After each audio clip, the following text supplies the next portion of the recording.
On a cold afternoon in 1970, a man and his two young daughters were walking in a valley above Bergen when they found a woman among the stones.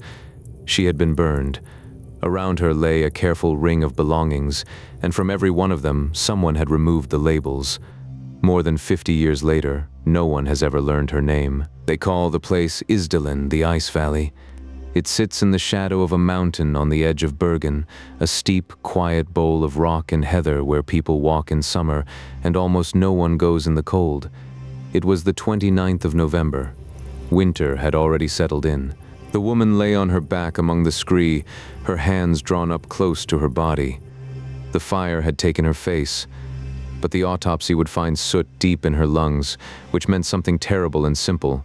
When the flames reached her, she was still alive. Spread around her was a strange little collection: an empty liqueur bottle, 2 plastic water bottles, rubber boots, a scarf, an umbrella, a watch, 2 earrings, a ring, and a fur hat that smelled faintly of gasoline. From the clothes and the objects, the maker's labels had been cut away or scraped off, every single one, and there was something deliberate about it all. The bottles set out, the paper burned to flakes. The way the scene seemed almost arranged. To the officers standing in the cold, it did not look like a place where someone had simply lain down to die. It looked unsettlingly like a place that had been prepared. Inside her, the pathologists found the rest of the story, or the start of it. She had swallowed a great many sleeping pills, somewhere between 50 and 70, and a dozen more lay beside her body. She had breathed carbon monoxide, and her teeth told their own tale. Rows of gold crowns and delicate fillings, done in a style no Norwegian dentist used. Her body carried the map of a wandering life. The gold work in her teeth had been done in more than one country, in styles you would find in Central Europe, in the South, perhaps even across an ocean. Wherever she came from, she had not stayed there. She had been moving for a long time. There was a bruise on the side of her neck, the kind a blow might leave or a hard fall. The police looked at the pills and the lonely valley and ruled it a suicide. But almost nothing about the woman fit the tidy shape of someone who simply wanted to disappear. Because it soon became clear that disappearing was exactly what she had spent her life learning to do. 3 days after she was found, police traced 2 suitcases she had left at the Bergen railway station. Opening them was like opening a magician's case. Everywhere they looked, her identity had been carefully erased. The labels in her clothes were gone. The prescription label on a tube of cream had been scraped clean away. Inside the cases was the life of someone always on the move. Cash in German marks, in Norwegian kroner, in Belgian and British and Swiss coins, wigs, glasses with clear glass instead of lenses, maps and timetables, and a small notepad covered in what looked like nonsense, lines of letters and numbers that meant nothing until someone cracked the code. When the code was broken, it turned out to be a record of her own travels, dates and places in a private shorthand, and as the police followed that trail through hotel registers, they did not find one woman. They found at least 8. Genevieve Lancier, Claudia Tielt, Claudia Nielsen, Vera Jarla. 4 more names, each on a forged passport, each claiming she was Belgian. Under those names, she had moved through Oslo, Trondheim, Stavanger, and Paris, filling in her forms sometimes in French and sometimes in German. In Bergen, she had taken room 407 at the Hotel Hordeheimen and had a habit of changing rooms soon after she arrived. She checked out on the 23rd of November. Where she went in the 6 days before she was found, no one knows. The people who met her remembered a careful, watchful woman, dark-haired, softly spoken, attractive, and always a little on her guard. She kept to her room. She took telephone calls from abroad at arranged times. She wore wigs. One witness thought she spoke with the trace of a Balkan accent and that she tried to seem younger than she was. There is something almost sad in the small details. The garlic she was said to smell of, the perfume on the dressing table, the careful effort to look younger than her years. Whoever she really was, she had built a whole person to show the world and kept the real one hidden somewhere behind it. Everything about her contradicted everything else. She called herself Belgian but wrote in German. She looked like a woman in her 20s to some and far older to others. She changed her hair, her name, and her story from one city to the next.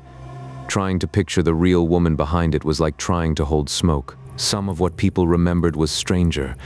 A hiker said he had passed her on a hillside days before, walking ahead of two men in dark coats who looked, he thought, like Southerners, and that her face was full of a kind of resignation. Years later, a taxi driver came forward to say he had driven her toward the station with a man whose name was never learned. That man was never found. It was a strange time for a stranger to be moving quietly through Norway. The year was 1970, near the height of the Cold War. With a long Norwegian coastline facing the Soviet Union and watchful eyes on both sides of it. A woman traveling under false names did not in those years go unnoticed for nothing. And then there was the matter of where she had been. Years later, declassified military files showed that her travels had shadowed something secret. Along the coast, the Norwegian armed forces were quietly testing a new missile, and the woman's movements kept landing near the trials. A shopkeeper remembered selling her the rubber boots. A fisherman remembered seeing her out near the test site. It is hard not to read it as a spy story. The forged passports, the many names, the coded notebook, the labels cut from her clothes, the calls from abroad, the missile trials. It is the whole grammar of a professional life lived in secret. But a spy story does not explain how that life ended, on her back in a frozen valley, full of sleeping pills, set alight. So the question splits, and neither half closes. If she took her own life, why choose such a cruel and difficult way to do it, in a place so hard to reach, while so heavily drugged that she could barely have moved? If she was killed, by whom, and why was she silenced so completely, her face burned, her labels gone, her names made useless? Every answer explains a corner of her and leaves the center dark. The Norwegian police had done everything they could think of. They sent her fingerprints and her description to forces across Europe and beyond, through Interpol, asking the same question again and again. Does anyone know this woman? Not one country wrote back with a name. For decades, the case went cold, and then science reopened it. In 2016, Norwegian investigators and the teams behind a careful reinvestigation went back to her remains. They read the chemistry locked in her teeth, the quiet record of the water she drank as a child, and it pointed to a girl born around 1930, somewhere near Nuremberg, in Germany, who later moved toward the French border. They recovered her genetic signature and built a picture of her face from the old photographs, hoping a relative somewhere would see it and feel a jolt of recognition. The picture went out across the world. The match never came. Whoever she had been, her family either could not be found or had long ago stopped looking. Decades on, her story reached further than the police of 1970 ever could. A reinvestigation by Norwegian and British broadcasters turned the case into something thousands of strangers followed together, sifting old clues from every corner of the world. People who had never set foot in Norway lay awake at night thinking about a woman with no name. When they buried her in 1971, the police did something unusual. They laid her in a zinc coffin, the kind that preserves a body for years, so that if a name ever came, she could be lifted gently back into the light and given it. 16 officers stood at the grave of a woman none of them could name. They even photographed the service in case someone someday came looking. That coffin is still there, in a Bergen cemetery waiting. More than half a century of careful work, of codes broken and chemistry read and faces drawn, and the simplest fact about her is still missing. We know how she traveled, and where she walked, and what she feared.